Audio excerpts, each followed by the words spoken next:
Seja bem-vindo à odontologia prática de hoje. Hoje eu vou falar uma situação muito corriqueira que ocorre no diagnóstico em restaurações classe 3. Agora, o que eu faço? Eu rompo a barreira vestibular, não rompo, faço bisel, não faço bisel. O que eu faço nesse tipo de situação, hein? Hoje eu vou te ensinar na prática como você resolve muito fácil isso, tá? Com dicas de como você estratifica ainda, beleza? Então se inscreve no canal, curte aí que você nunca mais vai errar a classe 3, beleza? Então vamos lá. Primeiro, como que eu faço o diagnóstico em restaurações classe 3 para mim romper a barreira vestibular? Para você não ter aquela meia-lua, né? Aquela meia-lua lá incomoda o cliente, né? O cliente reclama, eu fiz uma restauração, ficou meia-lua. O paciente olha no espelho lá, não ficou bom, né? O que ficou estranho aqui? O que aconteceu? A maioria dos dentistas fala assim, eu não quis gastar muito o dente. Porra, o paciente tá nem aí se vai gastar ou não. O importante é ficar com a estética legal, tá? Então, primeiro, como você faz o diagnóstico? Aonde é essa classe 3? Se é mais na cervical, se é mais no terço médio ou se é mais na incisal. É muito raro na incisal, né? Uma classe 3. Se for na incisal, você tem que romper a barreira vestibular e fazer bisel, tá? Mas geralmente ela está no terço médio e cervical. Beleza. Como que você vai fazer o diagnóstico? Você está removendo a cárie. Se você vê que ela fica muito fina, você vai colocar a sonda por trás dessa restauração e você vai ver se você está visualizando muito ela, tá? Ou se ela já tinha algum ralo ali aparecendo em meia-lua. Nessas situações, você vai ter que romper a vestibular, tá? E fazer bisel.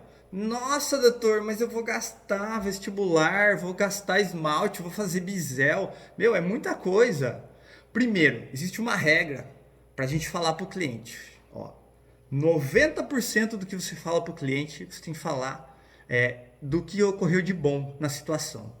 10% do que ocorreu de atípico, tá? Se você falar para o cliente, olha, eu tive que gastar mais seu dente para ficar bom, se você falar essa frase bem assim, ele não vai gostar, tá? Então você tem que focar assim, olha, a sua cárie era muito extensa, você não teve cuidado, você demorou para vir aqui e ela estava bem extensa, mas eu consegui um resultado estético legal. Tadã! O cliente vai gostar de você falar assim, né? Beleza. Mas eu tenho. Por que eu vou gastar? Vou gastar muito dente. Existia uma discussão de. Eu faço bisel ou não faço bisel? Cara, eu faço bisel sempre. Vou dar um belo exemplo. Você vai no médico, cirurgião plástico. Doutor, eu tô com umas pelancas que eu quero tirar, quero cortar. Tranquilo, eu vou. O médico fala: não, vou resolver, vai ficar muito bom. Ele trabalha com estética, tá? Ele trabalha com estética. Na hora lá ele tá fazendo a cirurgia, tem uma pelanca a mais aqui que ele vai ter que cortar a mais. Na dúvida, você acha que ele vai cortar ou não vai cortar? Cara, ele vai estar trabalhando com estética, ele vai cortar e não quer nem saber, e você não vai saber, entendeu? É mais ou menos essa situação. Você está fazendo o bisel para você ter um resultado estético melhor, tá? Você vai ter um resultado estético melhor. Como eu falei, o cliente vai erguer e vai olhar, ele não vai querer saber o quanto que gastou no dente. Ele vai olhar no espelho e vai falar assim: porra, ficou meia lua no dente. Eu não quero essa meia lua. Beleza? Então você vai ter que fazer o bisel.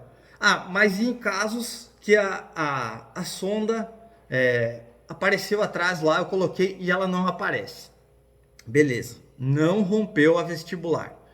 Como que eu resolvo essa situação clínica?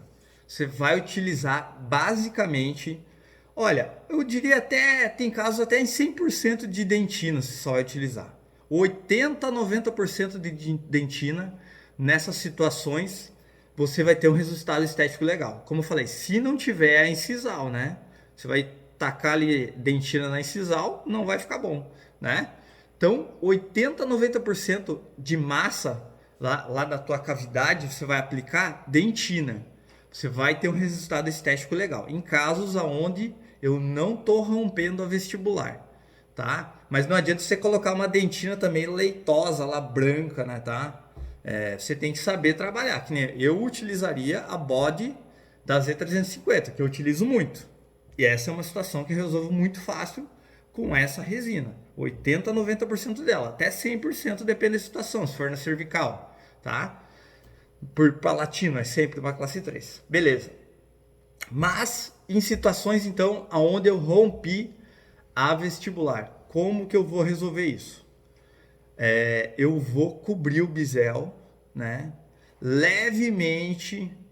Sempre eu gosto de fazer eu acho até legal essa nomenclatura de bisel e contrabisel. O que seria isso? Você vai fazer um bisel em 45 graus e você não vai deixar um ângulo agudo. Você vai fazer um bisel 45 graus e um contrabisel, para não deixar nada de agudo. Por quê? Porque é mais fácil você cobrir aquela área, tá? E sempre lembrando que no terço cervical e médio, a massa de dentina vai ser mais espessa. Você vai aplicar, como eu falei, na cervical também, em torno de uns 80% a mais de dentina. No terço médio, em torno de uns, ali vamos dizer, 60% de dentina para você ter esmalte. Porque senão você vai ter uma situação em que você vai ter uma restauração acinzentada, tá? Então, quando eu for fazer uma faceta num dente que tem uma classe 3 também, eu tenho que cobrir essa área com dentina, tudo, eu vou fazer uma camada inteira com uma resina branca. Não vai fazer, tá? Não vai fazer uma camada com uma resina inteira branca que não vai resolver o teu caso. Você tem que repor as massas de dentina para não ter um substrato acinzentado, tá? É uma dica simples, totalmente prática, que você vai ter um resultado estético legal. Beleza? Então se inscreve no canal, curte aí, dica compartilhada, conhecimento multiplicado. Agora é só você testar na prática.